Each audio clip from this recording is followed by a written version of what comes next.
Okay, so আমাৰ জ্ঞানম tuition এপটোত তোমালোকে MCQ টেষ্টটো কেনেকৈ এটেম্প্ট কৰিবা এই ভিডিওটোত চালে তোমালোকে বুজি পাই যাবা যিকোনো এটা কোৰ্সত যেতিয়া তোমালোকৰ টেষ্টটো থাকিব প্ৰথমতে তোমালোকে সেই কোৰ্সটোত যাব লাগিব ধৰি লোৱা মই এটা তোমালোকক দেখাবৰ বাবে ইয়াতে বনাই ৰাখিছো ৰাফ ওয়াৰ্ক বুলি সো তাত যোৱাৰ পাছত তোমালোকে যাব লাগিব কন্টেন্টত গলে তোমালোকে টেষ্ট বুলি এটা ফোল্ডাৰ দেখি পাবা তাত ক্লিক কৰিবা আৰু তোমালোকে এটেম্পটত ক্লিক কৰিব লাগিব মনত ৰাখিবা যে তোমালোকে কিন্তু একবাৰ হে টেষ্টটো এটেম্প্ট কৰিব পাৰিবা সো এই কাৰণে ইয়াতে লিখা আছে attempt allowed only one and then তুমি ইয়াত ক্লিক কৰাৰ পিছত তুমি এটা টেষ্টত আহি গলা ইয়াত কিছুমান জেনাৰেল ইনস্ট্ৰাকচন দিয়া আছে যে এইবিলাকে কি বুজায় ধৰি লোৱা কোনো ধৰণৰ তুমি এতিয়ালৈকে সেই কোৱেশ্চনটো যদি তুমি এটেম্প্ট কৰা নাই এনেকে ধৰণে আহিব যদি তুমি আনসাৰ কৰা নাই তাত ৰেড কালাৰত আহিব যদি তুমি আনসাৰ কৰিছা যেটো কোৱেশ্চনৰ বাবে তাত গ্ৰীন কালাৰত আহিব তুমি যদি কোনোবাটা কোৱেশ্চন পিছত কৰিম বুলি ৰাখি গৈছা ৰিভিউৰ কাৰণে হেতু এনেকে আহিব পাৰ্পলত আৰু যদি তুমি ভাবিছা যে কোৱেশ্চনটো তুমি কৰিছা বাট ষ্টিল তুমি এবাৰ চেক কৰিবা তেতিয়া এনেকুৱা ধৰণৰ এটা সিম্বল আহিব বাকি ইনস্ট্ৰাকচনখিনি ইমান পঢ়ি থাকিব দৰকাৰ নাই ডাইৰেক্টলি তোমালোকে নেক্সটত যাব লাগে আৰু যোৱাৰ পিছত ইয়াতে আহি যাব তোমালোকৰ টেষ্ট ডিটেইল যে এই টেষ্টৰ নামটো কি ধৰি লোৱা মই এটো ৰাখিছো trial test duration 60 minutes maximum marks আছে 16 এটা কোৱেশ্চনত কেনেকে মাৰ্কস আছে দা টেষ্ট হেভিং 4 টোটাল কোৱেশ্চন 4টা কোৱেশ্চন আছে 60 মিনিটত ফিনিশ কৰিব লাগিব ওয়ান এটা কোৱেশ্চনৰ বাবে 4 মাৰ্কস ভুল যদি আনসাৰ দিয়ে তেতিয়া হলে -1 তাত নেগেটিভ মাৰ্কিং আছে এই গুটেখিনি বস্তু তোমালোকে ইয়াতে পাই যাবা দেন তুমি ইয়াত যোৱা ডিক্লাৰেচন তাত তুমি I am ready to begin যেতিয়া কৰি দিবা তোমাৰ টেষ্টটো কিন্তু এতিয়া স্টাৰ্ট হৈ যাব ইয়াত তুমি দেখিছা টাইমটো তোমাৰ লাহে লাহে গৈ আছে আৰু ইয়াত টাইমটো কমি আহি আছে তাৰ মানে 1 আৱাৰৰ পৰা দুটা সেকশন থাকিব সেকশন A আৰু এটো হৈছে আমাৰ সেকশন B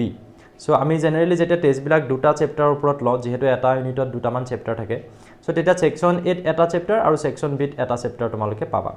সাপোজ আমি সেকশন A লে আহি যাও সেকশন A লে অহাৰ পিছত দেখিছা যে মাৰ্কস আছে +4 যদি শুদ্ধকে কৰা আৰু -1 মিন্স যদি ভুল আনসাৰ তুমি দিয়া সাপোজ কোৱেশ্চন নাম্বাৰ 1 তাৰ কাৰণে মই অপচন চুজ কৰিলো অপচন 2 এন্ড দেন তুমি কৰিব লাগিব 7 নেক্সট তাৰ পিছত 2 নম্বৰ কোৱেশ্চনত আহি গলা সাপোজ অপচন 3 দেন 7 নেক্সট এবাৰ তুমি দেখিছানে দুটা কোৱেশ্চনকে মই ৰাখিছো তোমালোকক জাস্ট ডেমো হিচাপে দেখাবৰ বাবে সো এতে টেষ্টত তোমালোক এবাৰ আহি গলা আমাৰ সেকশন B টোত সেকেন্ড সেকশনটোত তাত তুমি কোৱেশ্চন নাম্বাৰ 1 ত সাপোজ অপচন 3 সিলেক্ট কৰিলা and then 7 next suppose option 4 select কৰিলো number two question section B 7 next যেতিয়া লাষ্ট কোৱেশ্চন তুমি সেভ কৰিবা তোমাৰ ইয়াতে আহিব you have reached the last question of the exam do you want to go to the first question তুমি first কোৱেশ্চনটোত আকৌ যাব বিচাৰিছা নেকি এটো তোমাৰ হেক কোৱেশ্চনটো আহি গল তাৰ মানে এক্সামৰ পেপাৰখনত ইয়াৰ মিনিংটো এটো যে তুমি কেনেবাকে আকৌ চাব বিচাৰিছা নেকি গুটে কোৱেশ্চনখিনি এবাৰ যদি তুমি বিচৰা নাই তেতিয়া হলে তুমি ডাইৰেক্ট নোট ক্লিক কৰাৰ পাছত তোমালোকে এই 3 ডটটোত যাব লাগিব ইয়াত যাবা যোৱাৰ পাছত তোমালোকে কি কৰিব লাগিব সাবমিট টেষ্টত ক্লিক কৰি দিলা দিয়াৰ পিছত তোমালোকে ইয়াতে ৰিজাল্ট বিলাক পাই যাবা কোনটো সেকশনত কিমানটা কোৱেশ্চন কৰিছা বাকিখিনি দেন সাবমিট হৈ গল এবাৰ তোমালোকে ইয়াতে লগালগ ৰিজাল্টটো পাই যাবা ওভাৰঅল যেটো তোমাৰ পাৰফৰম্যান্স আছে ৰেংক 2 ভিতৰত কিমান আহিছে স্কোৰ তুমি কিমান কৰিলা -4 সাপোজ মই ইয়াতে তোমালোকক দেখাবৰ বাবে জাস্ট সিলেক্ট কৰি দিছো অপচনখিনি তাৰপিছত তুমি এটেম্পটেড কিমানে এটেম্প্ট কৰিছে 4 আউট অফ 4 এনেকুৱা ধৰণৰ কিছুমান গুটে ৰিজাল্টখিনি ইয়াতে ওলাই যাব সেকশন A পৰা তুমি -2 মাৰ্কস পাইছা সেকশন B পৰা -2 সো যদি তোমালোকে ভালকে কৰা তেতিয়া হলে সাপোজ 8 আউট অফ 8 এ পালা এনেকে ধৰণে মাৰ্কসখিনি পাই ওভাৰঅল মাৰ্কসটো তুমি পাই যাবা সো -2 -4 হৈছে এই দুটা প্লাস হৈ তুমি ওভাৰঅল মাৰ্কসটো পাই যাবা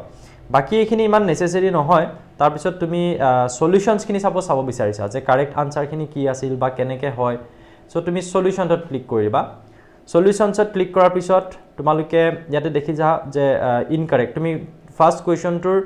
যেটো আনসাৰ আছিল হেতু তোমাৰ কাৰেক্ট হোৱা নাছিল গতিকে হে ফাৰ্স্ট কোৱেশ্চনটোৰ তুমি ভিউ সলিউশনত যদি ক্লিক কৰা তেতিয়া দেখিবা যে অপচন 1 টো একচুয়ালি কাৰেক্ট অপচন আছিল আৰু অপচন 2 টো তোমাৰ ৰং হৈছে তুমি সিলেক্ট কৰিছিলা হেতু আৰু ইয়াতে তোমালোকে যেতিয়া টেষ্টটো দিবা তেতিয়া তাৰ সলিউশনটো ইয়াতে পাই যাবা ফটো হিচাপে বা সলিউশনটো তোমালোকে টাইপ কৰি থোৱা হলো ইয়াতে পাই যাবা সো ফাৰ্স্ট কোৱেশ্চনটোৰ পিছত আমি এবাৰ আহি যাও তাৰ পিছৰ কোৱেশ্চনটোলে সো আমি নেক্সট কৰি দিলো সো সেকেন্ড কোৱেশ্চনটো ইনকাৰেক্ট আছে সো তাৰ ৰাইট সলিউশনটো কি হয় জানিবলৈ তুমি ভিউ সলিউশনত ক্লিক কৰা একে ধৰণে ইয়াতে পাবা and then next third first কোৱেশ্চনটো আমাৰ সেকেন্ড সেকশনটো তাৰ ক্ষেত্ৰটো তুমি আকৌ ভিউ সলিউশন কৰা তেতিয়া ৰাইট অপচনটো গম পাবা কেনেকে হল ইয়াতে আকৌ ওলাই থাকিব সলিউশনটো